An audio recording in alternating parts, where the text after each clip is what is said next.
New ইয়র্কের Nassau county international স্টেডিয়ামে আজ কঠিন চ্যালেঞ্জের সম্মুখীন বাংলাদেশ ক্রিকেট দল।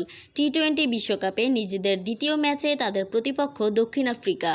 নাসাউয়ে টি-20 বিশ্বকাপে এ পর্যন্ত 5টি ম্যাচ অনুষ্ঠিত হয়েছে। এর মধ্যে গতকাল ভারত পাকিস্তান ম্যাচে হানা দিয়েছিল বৃষ্টি।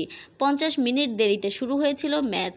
আজ সেখানে বাংলাদেশ দক্ষিণ আফ্রিকা ম্যাচেও বৃষ্টির সম্ভাবনা কতটুকু, এমন প্রশ্ন জাগতেই পারে। আবহাওয়ার পূর্বাভাস বিষয়ক যুক্তরাষ্ট্রের প্রতিষ্ঠান আকুয়েদার জানিয়েছে, বাংলাদেশ দক্ষিণ আফ্রিকা ম্যাচের সময় নিউ ইয়র্কে আবহাওয়া রৌদ্রোজ্জ্বল এবং তাপমাত্রা 23 ডিগ্রি সেলসিয়াস থেকে 26 ডিগ্রি সেলসিয়াসের মধ্যে থাকবে। বজ্রবৃষ্টির সম্ভাবনা 0% বলে জানিয়েছে আকুয়েদার।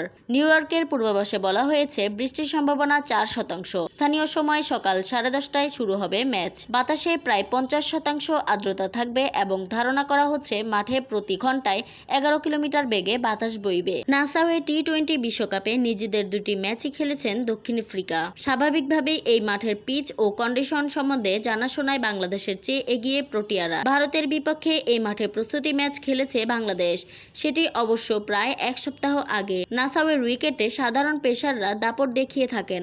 বড় লক্ষ্যের সংগ্রহে ব্যাটিং করাটা বিপজ্জনক হতে পারে।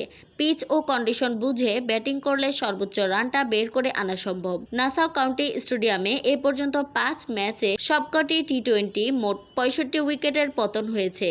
এর মধ্যে 55 উইকেট নিয়েছেন পেসাররা, বাকি 10টি উইকেট স্পিনারদের। নতুন বলে নাসাউয়ের উইকেট থেকে বল উঠে, তবে সেটি অসমান বাউন্স, স্পন্সি বাউন্স যেমন হয় আর কি। সিম মুভমেন্টও পায় বল। বিশেষজ্ঞদের মতে বল একটু দেরিতে খেলা নিরাপদ, তবে স্পিনাররাও মাঝের ওভারগুলোয় বাঁক পেয়ে থাকেন। আর মাঠের আউটফিল্ডে বালু থাকায় বল মারার পর প্রত্যাশিত গতিতে বাউন্ডারি পার হবে না।